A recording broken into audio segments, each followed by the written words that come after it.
इस training session में आपका स्वागत है। इस ट्रेनिंग सेशन में हम NABH 5th एडिशन के अनुसार बने हुए सेफ्टी मैनुअल को डिस्कस करेंगे। इस ट्रेनिंग सेशन में हम FMS 123 provision of safe and secure environment policy को डिस्कस करेंगे। FMS 123 स्टैंडर्ड जो कि provision of safe and secure environment के बारे में बात करता है, इस पॉलिसी में हम ये डिस्कस करेंगे कि हॉस्पिटल को सेफ एंड सिक्योर बनाने के लिए क्या क्या कदम उठाए हैं, जिससे कि पेशेंट्स, विजिटर और हॉस्पिटल में आने वाले स्टाफ की सेफ्टी और सिक्योरिटी सुनिश्चित की जा सके। हॉस्पिटल ने हॉस्पिटल में आने वाले स्टाफ और पेशेंट्स की सेफ्टी और सिक्योरिटी सुनिश्चित करने के लिए एक सेफ्टी कमेटी बनाई है, सेफ्टी ऑफिसर को अपॉइंट किया है, सेफ्टी सर्विलेंस प्रोग्राम बनाया है, एरिया सेंट्रिक सेफ्टी प्रोग्राम्स बनाए हैं, हॉस्पिटल के स्टाफ की सेफ्टी रिलेटेड इश्यूज पे ट्रेनिंग कराई जाती है और हॉस्पिटल में कंटिजेंसी प्लान बनाया जाता है। सबसे पहले इसमें हम बात करेंगे पेशेंट सेफ्टी डिवाइसेस की। हॉस्पिटल में आने वाले पेशेंट और अटेंडेंट्स की सेफ्टी के लिए हॉस्पिटल में अलग अलग तरह के सेफ्टी डिवाइसेस लगाए गए हैं। आगे इसकी एक रिप्रेजेंटेटिव लिस्ट को हम डिस्कस करेंगे। सबसे पहले हैं ग्रैब बार्स। ऐसे एरिया जहां पे डिबिलिटेटिंग, वीक या वल्नरेबल पेशेंट्स रखे जाते हैं, वहां के बाथरूम्स में ग्रैब बार्स लगाए गए हैं ताकि ऐसे पेशेंट्स टॉयलेट सीट्स से सहारा लेकर आराम से उठ सकें। इसके अलावा ICU और HDU एरिया के सभी बेड्स में बेड रेलिंग लगाई गई है ताकि पेशेंट फॉल को रोका जा सके। जितने भी व्हीलचेयर और स्ट्रेचर्स हॉस्पिटल में अवेलेबल हैं, उन सब पे सेफ्टी बेल्ट लगाई गई है ताकि पेशेंट को व्हीलचेयर और स्ट्रेचर पर से गिरने से रोका जा सके। हॉस्पिटल में जितने भी पहियों वाले पेशेंट ट्रांसपोर्ट डिवाइसेस हैं, जैसे कि स्ट्रेचर, ट्रॉलीज, व्हीलचेयर्स और बेड्स, उन सब के व्हील्स में काम करने वाली ब्रेक्स लगी हुई हैं ताकि इन सभी पेशेंट ट्रांसपोर्ट डिवाइसेस को एक जगह पर खड़ा किया जा सके। क्रिटिकली इल पेशेंट्स के मॉनिटर्स पर ऑडिटरी अलार्म लगाए गए हैं। ऐसे ही हॉस्पिटल के अंदर इंस्टॉल की गई MRI मशीन के हीलियम टैंक पे हीलियम लीक अलार्म लगाया गया है। हॉस्पिटल में जो मेडिकल गैसेस सप्लाई होती हैं, अगर उनका प्रेशर कम हो जाता है तो उसके लिए भी एक लो प्रेशर अलार्म लगाया गया है।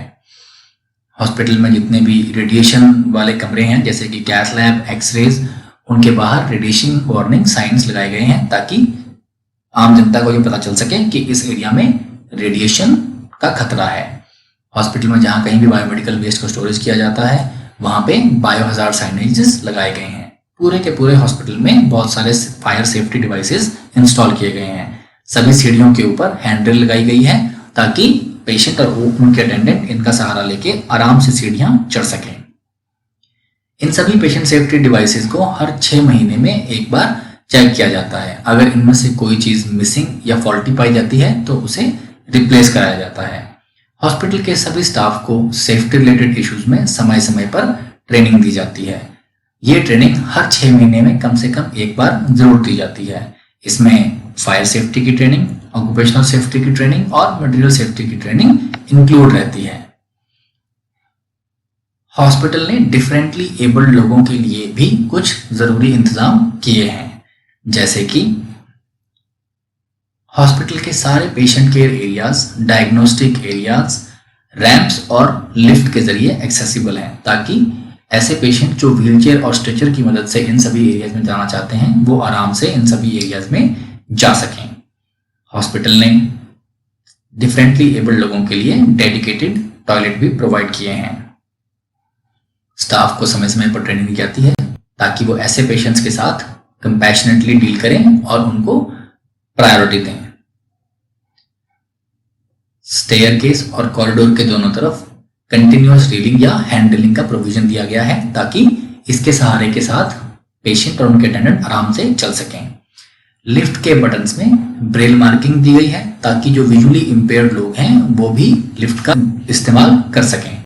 सभी लिफ्ट्स में लिफ्ट के बटन इस लेवल पर लगाए गए हैं कि व्हील चेयर पर बैठा हुआ आदमी भी उन तक पहुंच सके और लिफ्ट का इस्तेमाल कर सके। हॉस्पिटल के सभी एडमिनिस्ट्रेटिव एरियाज, क्लिनिकल एरियाज और लिफ्ट्स के दरवाजे इतने चौड़े हैं कि व्हीलचेयर उनमें से आराम से आ जा सके। पेशेंट्स और हॉस्पिटल स्टाफ की सेफ्टी के लिए हॉस्पिटल में फैसिलिटी इंस्पेक्शन राउंड्स का प्रोविजन भी है। सेफ्टी कमेटी के मेंबर हर महीने फैसिलिटी का एक सेफ्टी राउंड लेते हैं जिसमें कि वो संभावित खतरों की लिस्ट बनाते हैं। ये सभी राउंड एक चेकलिस्ट की मदद से लिए जाते हैं ताकि हर चीज को अच्छे से देखा जा सके। सिक्योरिटी के हिसाब से हॉस्पिटल में कुछ रिस्ट्रिक्टेड एरियाज आइडेंटिफाई किए गए हैं जो कि हॉस्पिटल को चलाने के लिए जरूरी हैं और वहां पे बिना आइडेंटिटी कार्ड के नहीं जाया जा सकता। ये एरियाज हैं हॉस्पिटल का सर्वर रूम, निक्कू, accounts department, electrical rooms, bulk oxygen store, nuclear medicine और रेडियोथेरेपी डिपार्टमेंट। सेफ्टी राउंड्स के दौरान पाई गई फाइंडिंग्स को डॉक्यूमेंट किया जाता है और इसे सेफ्टी कमेटी को सौंप दिया जाता है जो कि अपनी मीटिंग में इन सेफ्टी इश्यूज को सॉल्व करने के लिए जरूरी कदम उठाती है। इन सेफ्टी इश्यूज को रिजॉल्व करने के लिए जो भी करेक्टिव और प्रिवेंटिव एक्शन लिए जाते हैं उन्हें डॉक्यूमेंट किया जाता है और ये रिकॉर्ड कम से कम एक एक्रेडिटेशन साइकिल तक संभाल के रखे जाते हैं। सेफ्टी के हिसाब से इंफ्रास्ट्रक्चरल चेंजेस और रिपेयर्स के लिए जरूरी बजट का प्रावधान किया जाता है। अब हम बात करेंगे risk assessment before civil work, क्योंकि हॉस्पिटल में कभी कभी कुछ रिपेयर की जरूरत पड़ती है, इसलिए इस रिपेयर से किसी पेशेंट को कोई परेशानी ना हो इसलिए ये प्रावधान किया गया है कि किसी भी पेशेंट केयर एरिया में जब भी कोई सिविल वर्क शुरू किया जाएगा तो उससे पहले उसकी रिस्क असेसमेंट की जाएगी। ये रिस्क असेसमेंट इन पैरामीटर्स पे डिपेंड करेगी, नॉइस, वाइब्रेशन और इन्फेक्शन कंट्रोल, यानी कि उस काम से कितना शोर पैदा होगा, कितनी वाइब्रेशन पैदा होगी और इन्फेक्शन कंट्रोल में क्या परेशानी आएगी।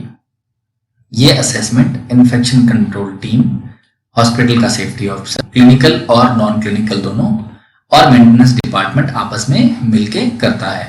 इस असेसमेंट के रिजल्ट को डॉक्यूमेंट किया जाता है और इसके इफेक्ट्स को कम करने के लिए जरूरी स्टेप्स लिए जाते हैं। हम बात करेंगे provision of appropriate space and facilities. Hospital के हर हिस्से में होने वाले काम और डिपार्टमेंट के हिसाब से उनको जरूरी एरिया प्रोवाइड किया गया है। हॉस्पिटल के हर हिस्से तक वीक और डेबिलिटेटिंग पेशेंट्स पहुंच सकें इसलिए रैंप्स का प्रोविजन किया गया है। एक ही तरह के मरीजों को इकट्ठा रखने के लिए अलग अलग वार्ड बनाए गए हैं। हर फ्लोर के ऊपर जरूरत के मुताबिक जरूरी वॉशरूम्स की व्यवस्था की गई है। स्टैंडर्ड नॉर्म्स और स्टैट्यूटरी गाइडलाइन के हिसाब से स्पेस का प्रोविजन किया गया है, जैसे कि रेडियोलॉजिकल इक्विपमेंट लगाने के लिए AERB की गाइडलाइंस के मुताबिक कमरे की व्यवस्था की गई है। ऐसे ही बाकी एरियाज में नेशनल बिल्डिंग कोड के मुताबिक डिपार्टमेंट वाइज स्पेस एलोकेशन किया गया है। हॉस्पिटल में आने वाले पेशेंट्स और स्टाफ की सुरक्षा के लिए hospital up to date drawings maintain करता है। ये ड्राइंग्स मेंटेनेंस डिपार्टमेंट के पास रहती हैं और हॉस्पिटल में होने वाले किसी भी चेंज के मुताबिक इन ड्राइंग्स में भी चेंज किया जाता है। इन ड्राइंग्स में हॉस्पिटल के लेआउट की drawing, floor plan, fire escape route की drawing, HVAC system, piped medical gas system, plumbing system और इलेक्ट्रिकल सिस्टम्स की ड्राइंग रहती हैं। किसी भी स्थिति में अगर इनमें से किसी में भी कोई दिक्कत आती है तो इन ड्राइंग की मदद से ये पता लगाया जाता है कि किस हिस्से तक कैसे पहुंचना है। हॉस्पिटल में सेफ्टी के लिए इंटरनल और एक्सटर्नल साइन पोस्टिंग्स भी लगाए गए हैं, यानी कि साइनेजेस को डिस्प्ले किया गया है। इनमें से कुछ रेगुलेटरी साइनेजेस हैं जैसे कि नो स्मोकिंग साइनेजेस या फायर साइनेजेस।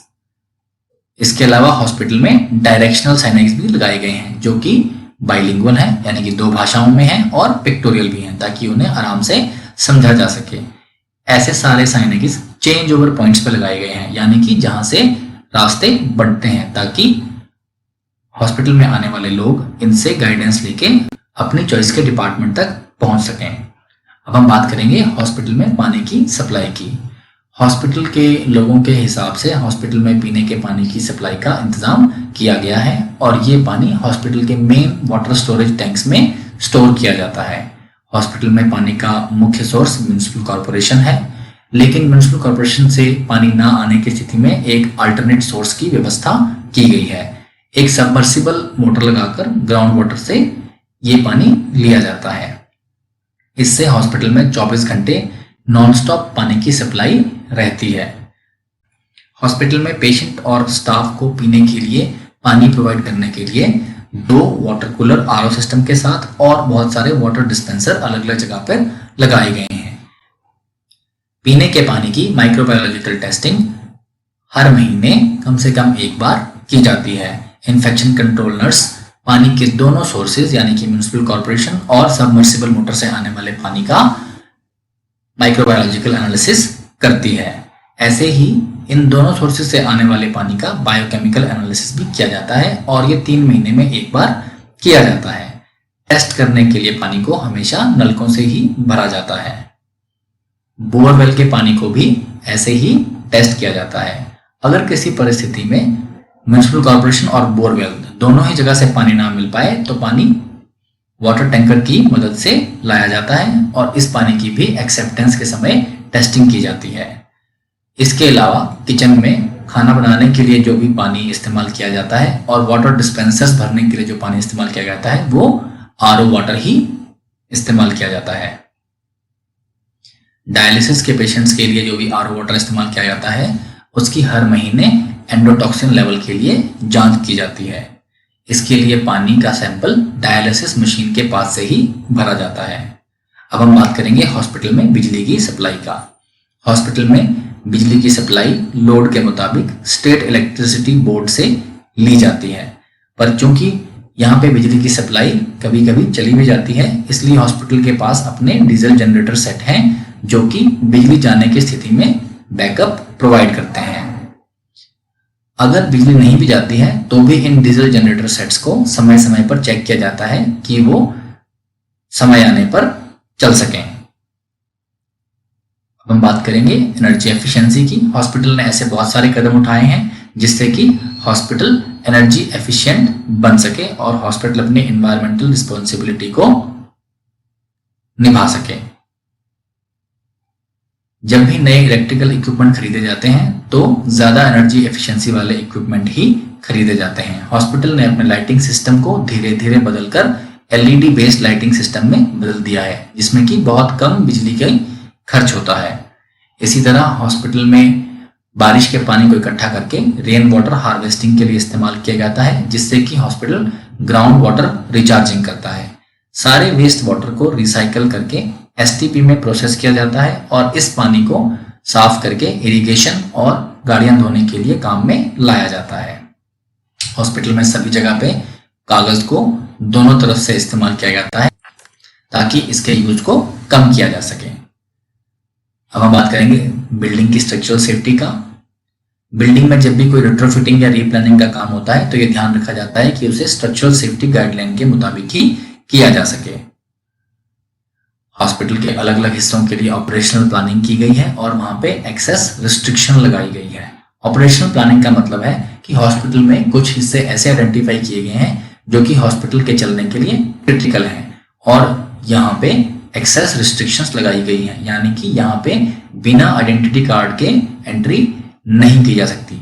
ये हिस्से हैं lift rooms, electricity distribution panels, transformer rooms, medical gas plant room, laboratory के एनालाइजर एरियाज, एमआरडी डिपार्टमेंट, छत की तरफ जाने वाले दरवाजे, AC plant room, RO plant room, DG sets, STP plants और न्यूक्लियर मेडिसिन और रेडियोथेरेपी। इसके अलावा जिन एरियाज में पेशेंट रहते हैं वहां पे भी अटेंडेंट को जाने के लिए टाइम निश्चित किया गया है। ये सारे एरियाज हैं wards, critical care areas, labour room और ऑपरेशन थिएटर कॉम्प्लेक्स। जितने भी एक्सेस रिस्ट्रिक्टेड एरियाज हैं उनके बाहर एक्सेस रिस्ट्रिक्शन के साइनेजेस लगे हुए हैं। हॉस्पिटल के बिल्डिंग के बाहर वाले एक्सेस रिस्ट्रिक्टेड एरियाज में बैरिकेड लगाया गया है ताकि आम जनता को वहां जाने से रोका जा सके। ऐसे सभी एरियाज में सीसीटीवी की कवरेज दी गई है। सिक्योरिटी स्टाफ को ट्रेन किया गया है कि वो हॉस्पिटल के स्टाफ को आईडी कार्ड के माध्यम से पहचाने और फिर ही उन्हें रिस्पेक्टिव एरिया में जाने दें। पेशेंट केयर एरिया में जाने के लिए पेशेंट अटेंडेंट को भी पास दिए जाते हैं और इसी के जरिए उन्हें आइडेंटिफाई किया जाता है और पेशेंट के एरियाज में वो अपने विजिटिंग आवर्स के समय ही जा सकते हैं। हॉस्पिटल में आने वाले वेंडर से पूछताछ करके उन्हें पहचाना जाता है और कंसर्न डिपार्टमेंट की तरफ गाइड किया जाता है। हम बात करेंगे इलेक्ट्रिकल सेफ्टी ऑडिट की। हॉस्पिटल के लोगों की सेफ्टी के लिए हॉस्पिटल की मैनेजमेंट एक इलेक्ट्रिकल ऑडिट कराती है, जिसमें कि सारे लूज कनेक्शंस, शॉर्ट सर्किट के खतरे, अर्थिंग से रिलेटेड इश्यूज, लाइटनिंग से रिलेटेड इश्यूज और वोल्टेज बढ़ने से होने वाले खतरों का पता लगाया जाता है और इन्हें दूर किया जाता है। हम बात करेंगे not in use material disposal policy का। क्योंकि हॉस्पिटल में बहुत सारा सामान आता और जाता है, इसलिए हॉस्पिटल में एक कंडमनेशन कमेटी है। जो भी सामान अब काम का नहीं रहा है या अब इस्तेमाल नहीं किया जा सकता है, उसे ये कंडमनेशन कमेटी डिस्पोज ऑफ करती है। सभी डिपार्टमेंट ऐसे सारे सामान को जो कि अब काम लायक नहीं बचा है, उसे एक आइडेंटिफाइड लोकेशन पे इकट्ठा करती है। इनमें से जो सामान अब रिपेयर नहीं हो सकता है या रीयूज नहीं हो सकता है, कंडमनेशन कमेटी उसके लिए हर 3 महीने में एक बार मिलके उस सामान को चेक करती है और ये अप्रूव करती है कि इस सामान को अब कंडम कर दिया जाए। सेफ्टी ऑफिसर और सेफ्टी कमेटी के द्वारा लिया जाने वाला सेफ्टी राउंड भी इसमें हमारी हेल्प करता है। इससे हमें ऐसे मटेरियल का पता लगता है जो कि अब काम लायक नहीं बचा है और हॉस्पिटल में बिना किसी काम के पड़ा हुआ है। कंडमनेशन कमेटी से कंफर्मेशन लेने के बाद इस सारे मटेरियल को प्रॉपरली डिस्पोज ऑफ कर दिया जाता है।